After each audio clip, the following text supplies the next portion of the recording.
that's story 2, final story. Olmsted was, of course, in the middle of this struggle with the federal government because in 1918, the United States made a decision to turn itself dry, pass the 18th Amendment, which banned the production and distribution and sale of alcohol. This was the launch of a certain kind of war against a certain kind of dependency, the dependency on alcohol. It was a moral war in the ideal that the dependency was defeating the core values, at least some thought, in the country, of the people in the country. It was an economic war because it was an effort to stop the distribution of this illegal alcohol. But this war against a dependence was waged as wars are without limit. And as the country faced increasing costs they hadn't anticipated when the war got launched, for example, the rise in organized crime and the fall in civil rights, people began to realize that perhaps the benefits were being outweighed by the cost. And they began to realize that at least you could get possibly the benefit, or at least much of the benefit, of this war against this dependency without much of the costs if you didn't adopt the technique of prohibition. If you adopt a different technique, you could get the objectives of prohibition without the costs. So in 1933, the United States repealed the 18th Amendment and declared peace. The 21st Amendment repealed the ban on the production and sale of alcohol, but it did not repeal the war against dependency. What it repealed is the idea that we use war to fight this dependency. The dependency on alcohol would now be fought in different ways. Okay, 3 stories. Here's the argument. I want you to see the links of these 3 stories with the current position we in the United States and in much of the world are in with respect to copyright. As with the war on bootlegging, we're also, right now, in the middle of a war. In the United States, we've got a bunch of wars, but the one I want to focus on is the copyright wars. Wars which my friend, the late Jack Valenti, referred to as his own, quote, terrorist war, unquote, where apparently the terrorists in this war are our children. And as with the John Philip Sousa story, this war is being inspired by changes in technology.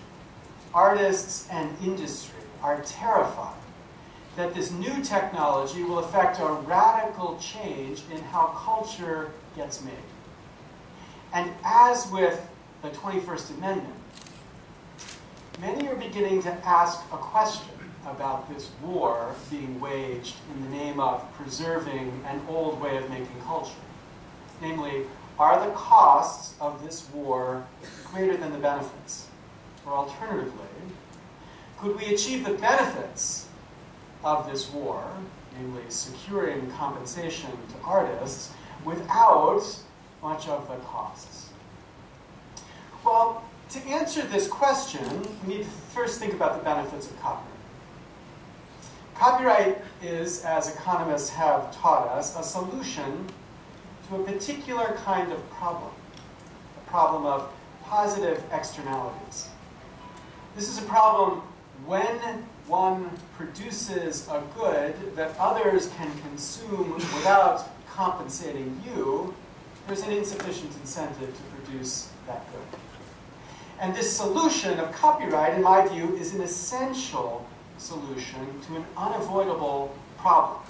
Without this restriction on speech, which copyright is, we would have, paradoxically, less speech, because less would be created. So we limit freedom through the use of copyright in order to achieve more free speech, meaning more creative work. But as with privacy, the right regulation for copyright is a function of the technology. And as the technology changes, the architecture of the right regulation changes as well. And what made sense in one period, what architectures might have made sense in one period, can make no sense in another. We need to adjust these architectures to achieve the same value in a different context.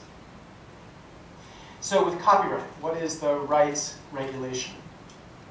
Well, I think we need to distinguish, as Sousa did, between the amateur and the professional. The copyright system needs to encourage both. It needs to provide the incentives for the professional while providing freedom for the amateur. And we can see how to do this if we map something of the evolution of copyright in the digital age. So, I think of this in 3 stages. The first, around 2000, was a stage which was really extending read-only culture into the digital space. Massively efficient technologies to enable people to get and consume culture created elsewhere. This is the poster child of this vision of culture. The Apple iTunes music store allowing you to download for 99 cents any song you want to your iPod, but of course only to your iPod, which are guaranteed in the United States at least to be cool if you do this. This is the vision, as my colleague Paul Goldstein put it, of the celestial jukebox, where at any place, at any time, you can buy and get access to an extraordinary diversity of culture. This is critically important, in my view, and valuable. It used to be only the king could demand the production of any culture at any time, and now we are all kings. Now that's the first stage. The second stage, I think, begins around 2004. The revival of a read-write culture.